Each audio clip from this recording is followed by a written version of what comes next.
Waldaan qorannoo Oromoo kaleessa fulbaana 23 bara 2025 magaalaa Finfinnee hoteela Ilillitti kitaabilee seenaa Oromoo torba kan hayyoota Oromootiin barreeffaman jedhame eebbiseeti jira. Eebba kitaabilee kanarratti gumaachi hayyoonni lubbuun dabran kanneen guddina afaan Oromoo keessatti qooda qaban lameen tokkoof beekamtii kennuu ilaalchise yaadonni garagaraa karaalee miidiyaa hawaasaatiinis ta'ee karaa miidiyaa garagaraatiin ka'aati jiru.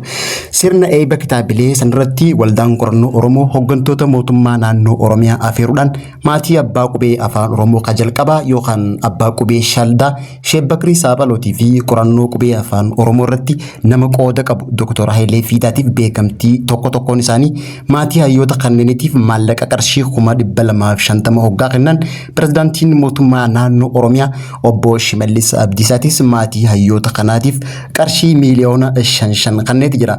Waldaan qorannoo Oromoo kun kitaabilee seenaa hayyoota Oromoo gara nama 14 barreeffaman kana eebbisiisee hoggaa ta'u kitaabileen torban kunneen seenaa aadaa falaasamaa fi eenyummaa Oromoo irratti qorannoo bilchaataa taasisuudhaan kan qophaa'e ta'uu ibsan.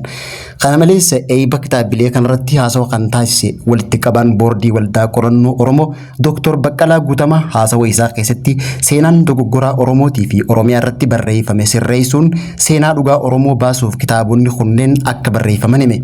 Haa ta'uutii malee ammoo abbaan qubee afaan Oromoo amma dhaloonni qubee ittiin barachaa jiranii Dr. Sheek Muhammad Rashaad Abdullee beekamtii miti maqaan isaaniitu hin kaafamne. Dhimma kanarratti namoonni garagaraa hayyoonni fi beeytonni seenaa hedduun mufataniiti jiru. Nutis kanuma bu'uura godhachuudhaan kalaqa qubee afaan Oromoo jalqaba irratti barruu hayyuu seenaa abbaa malkaa hayyuu afaanii fi hayyuu seenaa Dr. Abdusamad Muhammad Yusuf waabeeffachuudhaan katabe akka armaan gadiitti isin biraan kageenyu ta'a hanga dhuma qophii teenyaatti nu hordofuu hin dagatinaa isiniin jenna. Seenaa afaan Oromoo keessatti afaan Oromootiin qubeessuu dura kan eegale walloo daawwee akka ta'e hayyuun Oromoo Dr. Abdusamad Muhammad turtii miidiyaa waliin taasisaa turan keessatti ibsanii turuun ni yaadatama. Akka hayyuun kun jedhutti barattoonni amantii Islaamaa waan afaan Arabaa baratan hiika afaan Oromoo waan isaan feeseef qubee Arabaa waan itti dabaluudhaan Oromeessanii barruu ajam jaamtu tolchanii akka itti fayyadamaa turanis ibsanii turan. Anis akka hiree tahee umrii tiyya keessatti barruu ajaamii san argeetiin jira. Barruun afaan Oromoo ajam jaamtu sun gara umrii waggaa 250 akka qabaachaa turte himama. Qubeen ajaamii kun barreeffama dhedheeraa akka walloo afaan Oromoo fi manzuumaa fa'aa barreeffama qubee ajaamii kanaan akka dhiyaataa ture seenaan namuu beeku jira. Abbaa Gammachiis yoo teessi Abbaa Gammachiis Abbaan Gammachiis bariisaa amantii kiristaanaatti afaan Oromoo dubbatuun Oromoo bira geessuu ja'anii qubee giizii irraa sagalee Oromoo baasanii akka barsiisaa amantaa kiristaanaa Oromoo keessatti ittiin gaggeeffachaa turan seenaan galmeesseeti jira. Sheek Bakrii Saaphalooti qubee Shaldaadha. Sheek Bakrii Saaphaloo fi barattoonni isaanii qubee ajamii qubee Arabaa wajjin barsiisaa amantii Musliimaa ittiin gaggeeffachuuf akka itti fayyadamaa turan seenaan isaanii ifoomsa. Haa ta'u garuu haala saniin afaan Oromoo tajaajila hogbarruu gahaa kennuu akka hin dandeenye hubatanii Oromoon qubee Shaldaa jaamu kan kalaqa Sheek Bakrii Saaphaloo ta'etti akka fayyadamuuf yeroo dheeraa fi qubeen of dandahee sagalee Oromoo qabu dhalate. Barattoota Sheek Bakrii Saaphaloo keessaa jabaan Sheek Muhammad Rashaad Abdullee waan turaniif afaan Oromoo qubee akka qabaatu warra amaanaan itti kennamte keessaa tokko ture. Sheek Muhammad Rashaad Abdullee akkuma Kaayiroo dhaqaniin afaan Oromoo akka afaan Amaaraa fa'aa akka raadiyoonuu gaafatanii afaan keessan afaan barruu waan hin taaneef raadiyoo galchuu hin dandeenyu jaanitti himan. Hoggaatana Sheek Muhammad Rashaad Abdullee qubee Sheek Bakrii Saaphalootti fayyadamuuf yaalanii gaafa san qubeen Sheek Bakrii Saaphaloo waan qabneef akka qubee Amaaraa san horii qabaatanii taayipiraayiter bitachuu yookaan tolchisiisuu waan hin dandeenyeef hamilee caphaniitti dhiisan. Oduma Sheek Muhammad Rashaad Abdullee haala kana keessa jiranii Somaaleen bilisoomtee akka waan takka mootummaa Somaalee gargaaruudhaaf nama saayinsii hawaasaa barate waan turaniif gara Somaaliyaatti ergaman. Yeroo san qubeen afaan Somaalee qubee Laatiin irraa hojjetamaa waan tureef Sheek Muhammad Rashaad Abdullee Somaalee gargaaraa qubee afaan Oromoo amma ilmaan Oromoo manneen barnoota Oromiyaa guutuu keessatti ittiin barachaa jiran tana ji'a muddee yookaan Diseembara bara 1968 kitaaba fura afaan Oromoo jedhu maxxansanii baasan.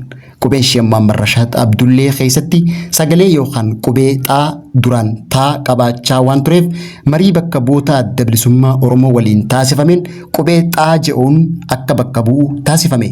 Hayilee Fiidaati ammas akka hayyoon ammas akka hayyuun afaan oromoo Dr. Abdusamad Muhammad ja'utti qubeen Dr. Hayilee Fiidaa Tolchan boorrisii hojii hayyuu biyya Xaaliyaanii Maartiin Mooriinoo akka ta'ee fi wantoonni Mooriinoo keessa hin jirrelleen itti dabalame kan qophaa'e ta'uu ibsan.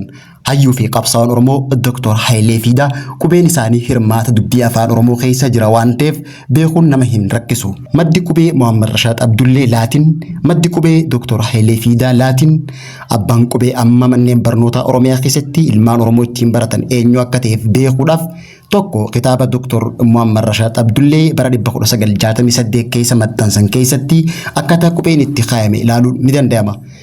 Lammeessaan yoo qubeen Hayilee Fiidaa qopheessan isa ammaa ilmaan Oromoo daree keessa taa'anii ittiin baratan kana ta'e beekuuf kitaaba isaan bara 1973 maxxansan kan furmaata dubbii afaan Oromoo jiru ilaaluun ni danda'ama. Warra Walloo Daawwee irraa eegalee hanga ammaatti jibbaata qubee Oromoo agarsiisuuf godhame hunda keessatti warreen hirmaatan galata qaban. Kana lala maqaa bulchiinsa mootummaa naannoo Oromiyaatis ta'ee maqaa hayyoota uffatanii yoo waan barbaadan hojjetan soba yookaan fabrication of like-minded focus malee seenaa Oromoo fi dhugaa Oromoo takku takka of keessa kan hin qabne ta'uu isaati. Kanaaf dhugaa xaliilli xurii takka hin qabne abbaan qubee amma ijoolleen ittiin barataa jirtu Dr. Sheek Muhammad Rashaad Abdullee Maammayyaa Jaarraa Jiloo Dirbaati. Egaan kabajamtootaa fi hordoftoota lammii miidiyaa qophiin addaa haala yeroo irratti fuulleeffachuudhaan galgala kanaaf isinii qopheessinee kan gammaatti hordofaa turtanii barruun dubbifnee barruu hayyuun seenaatii fi akkasumas hayyuun afaanii abbaan malkaa hayyuu seenaa fi hayyuu afaanii Dr. Abdusamad Muhammad Yusuf waabeeffachuudhaan katabe kan isinii dubbifne ta'a. Hanga dhumaattiin wajjin taatanii waan hordoftaniif galatoomaa isiniin jecha chaanaalli miidiyaa keenya namoota hedduu bira akka dhaqqabuuf sabiskiraayib, laayikii fi sheer gochuu hin dagatinaa isiniin jecha turtii gaarii torban nagaa fi milkii isiniif haa ta'u.